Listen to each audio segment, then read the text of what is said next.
और लगातार आप ज़रा गौर से देखिए पूरे कार्यक्रम को।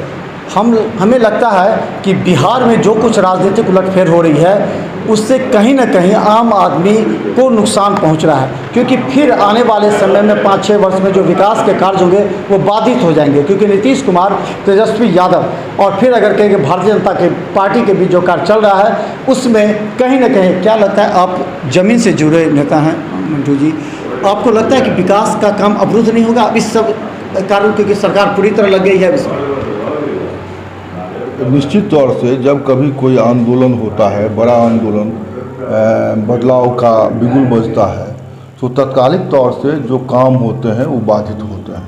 ये सच्चाई है, आज की नहीं, इस ऐतिहासिक तौर से इसकी अगर जांच परख हो तो ये सच्चाई है कि जब कभी कोई परिवर्तन की लहर चलती है, जन आंदोलन छिड़ता है, तो निश्चित तौर से तत्कालिक जो सरकार होती है उसके जो कामकाज होते हैं वो प्रभावित होती है। मुझे क्या लगता है कि भारतीय जनता पार्टी को अब इस समय क्या करना चाहिए? क्या वास्तव में वो अलग हो जाए या फिर एक बार समझौता कर लेगी अगर नीतीश कुमार से, तो फिर आप लोग के बयान बदल जाएंगे, फिर वही अब नीतीश कुमार पहले खराब थे फिर अच्छे हो गए फिर खराब होने लगेंगे, अगर समझौता हो जाता है फिर? तो हम लोगों के लिए, कम्युनिस्टों के लिए नीतीश कुमार के संबंध में कोई बदलाव, वैचारिक बदलाव नहीं होगा, लेकिन जो आज के समय में चुनौती है, भारतीय जनता पार्टी ने जो चुनौती भारतीय राजनीति के सामने लाकर खड़ा कर दिया है, उसके मुकाबले के लिए तमाम जनतांत्रिक संस्थाएं खत्म हो रही है, तमाम जगहों पे वो अपना आरएसएस के लोगों को बिठा रहे हैं।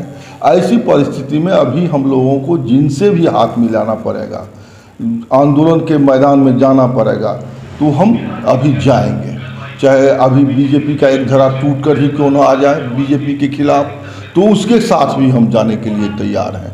लेकिन अभी जो भारतीय जनता पार्टी नीति सरकार है दिल्ली में, और वो जो संवैधानिक रूप से जो फेरबदल कर रही है वो बहुत ही खतरनाक है, और इस खतरा के खिलाफ हम लोग जगे हुए हैं। अब राष्ट्रीय जनता दल एक बार फिर कर हो सकता है कि सरकार बना दे, तेजस्वी मुख्यमंत्री बने क्योंकि सबसे ज़्यादा उनके पास है।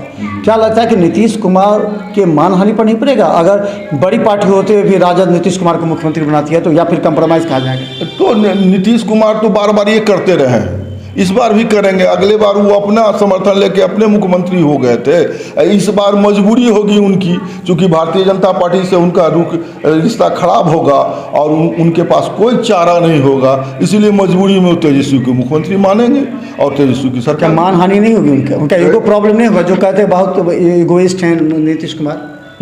ईगोइस्ट तो होता है नेता, लेकिन ईगो चलता नहीं। जहां अस्तित्व का सवाल खड़ा होगा वहां ईगो को तिलांजलि देना पड़ेगा, उनके अस्तित्व के सवाल है। अगर भारतीय जनता पार्टी से उनका झगड़ा बढ़ता है तो उनका अस्तित्व विलीन हो जाएगा इस बार, अगर वो राजद के साथ नहीं मिलते हैं तो उनकी मजबूरी होगी राजद के साथ जाना। राजद पहले कहती थी हम कभी भी नीतीश कुमार को नहीं लेंगे, पलटू चाचा हैं नहीं लेंगे, फिर आखिर ये राजनीति में क्या घटनाक्रम बदले? किस तरह लोग राजनीतिज्ञों पर विश्वास करेंगे, एमएलए पर विश्वास करेंगे, दलों पर विश्वास करेंगे? एकदम सही बात आपने कहा कि राजनीति में क्या होगा ये कहना बड़ा मुश्किल है।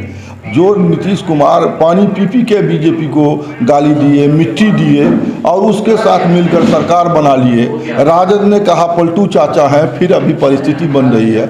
इसलिए राजनीति के बारे में कहना बड़ा मुश्किल है। वो भी पूंजी पर हमारी पार्टी का सवाल है, तो हमने तो कांग्रेस को कहा था कि हम तुम्हारे सरकार से समर्थन वापस लेते हैं परमाणु समझौता के सवाल पर, और उस पर हम आज कायम हैं कि हम सही थे।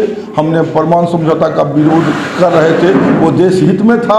जो आज सामने महंगाई और बेरोजगारी और क्या क्या आया है, उन्हीं नीतियों के चलते आया है।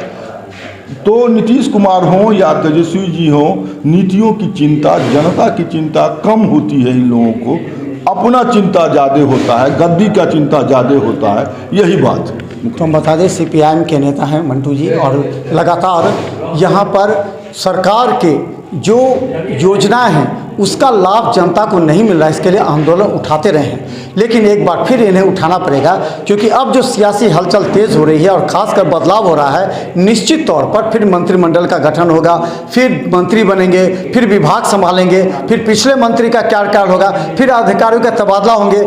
एक बार फिर साल भर आप जनता त्राहिमाम करेगी, उनको लाभ योजनाओं का नहीं मिलेगा और एक बार फिर जनता पिस जाएगी। लेकिन एक बड़ा सवाल है, क्या राजनीतिक मापदंड होना चाहिए या कोई उनके सोच तो ऐसा होना चाहिए कि जनता के साथ इस तरह का विश्वासघात नहीं करे। कॉन्फ्रेंस भी है। सबसे पहले गोपाल जी ठाकुर जो सचिव मंडल सदस्य हैं हमारे साथ, जो आपको CPIM के हैं, ये बताइए कि आज जो बैठक थी उसमें क्या मुख्य उद्देश्य था, क्या वहाँ की जो घटनाक्रम बदल रही है उसको लेकर के बैठक थी? मुख्य रूप से आज जो पटना के रात में जो परिस्थिति बदली है उस पर हम लोगों ने आज यहाँ पर बैठ कर के विचार किया है कि पटना के अंदर में लगातार पिछले दिनों जब हम पटना में बैठे थे बापू सभागार में, उस समय में 7 अगस्त को हम लोग ने पूरा बिहार में ये आमंत्रित किया था कि अगस्त क्रांति के नाम पर हम बिहार के जनता की एकता को फिर से उजागर करेंगे और बिहार से एक नया बिगुल फूकेंगे, राजनीतिक बिगुल फूकेंगे। और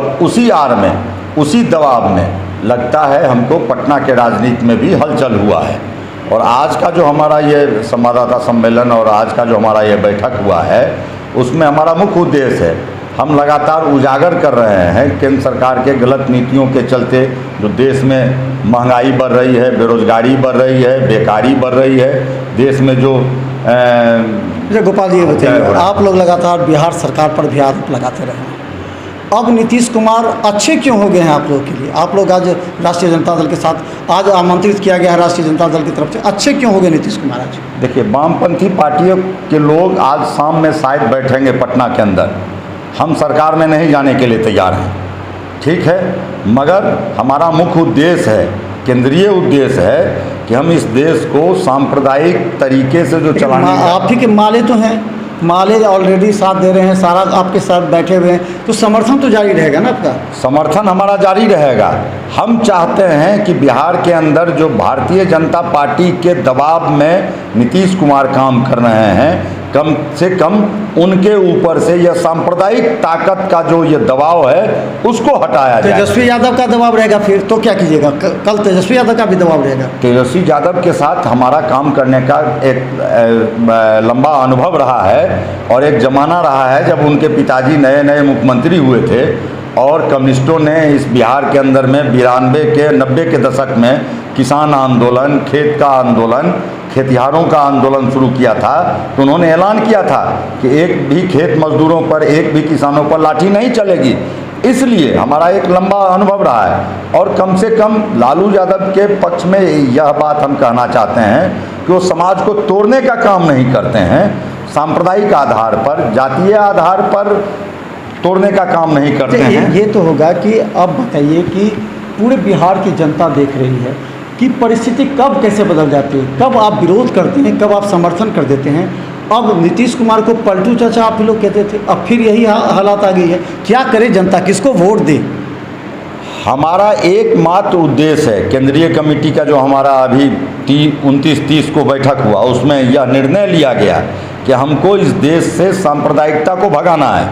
और मान लीजिए रात में कहा जाता है कि तेजस्वी और नीतीश कुमार की बैठक हुई है, नीतीश कुमार ने सोनिया गांधी से भी बात की है, तो ये सारी परिस्थिति बदल रही है, इस बात की गारंटी है कि फिर नीतीश कुमार नहीं बदलेंगे? हर आंदोलन का एक अपना ये होता है जिसमें अगर आप 10 सवाल उठाते हैं तो हो सकता है कि आपका 3 सवाल मान लिया जाए, 4 सवाल मान लिया जाए और कुछ सवाल आपका छोड़ दिया जाए जो बाद के अवधि में उसको लागू किया जाए।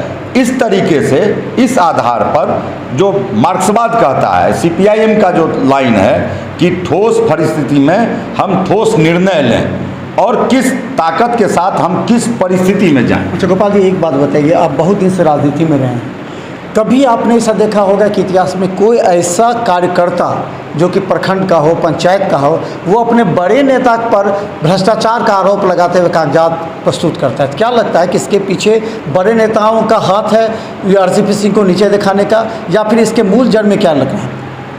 हम बहुत बात नहीं कहेंगे, हम किसी नेता का नाम नहीं लेंगे।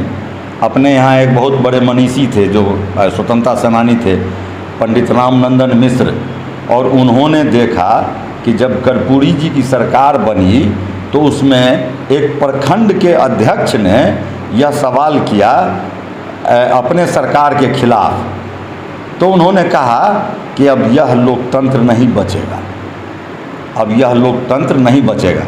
इसलिए हम किसी व्यक्तिगत नेता का नाम नहीं लेना चाहेंगे, मगर हम आपको बताना चाहते हैं कि यह लोकतंत्र है, लोकतंत्र में सबको बोलने का अधिकार। लगातार आपको हम घटनाक्रम जो बदल रहा है पटना से लेकर के दरभंगा तक में तमाम जदयू नेताओं के भी अभी हम बयान आपको सुनाए हैं, किस तरह वो अपने अपने विचारधारा से हैं। मोहम्मद अली अशरफ फातमी किस तरह अब असमंजस में हैं, क्या वो राष्ट्रीय जनता दल में एक बार फिर जाना पसंद करेंगे? कल हमारा बड़ा सवाल था और वो असमंजस में थे। कल उन्होंने साफ कहा कि हमें नहीं मालूम कि क्या आने वाले समय में होगा, लेकिन एक बड़ा बदलाव होने जा रहा है।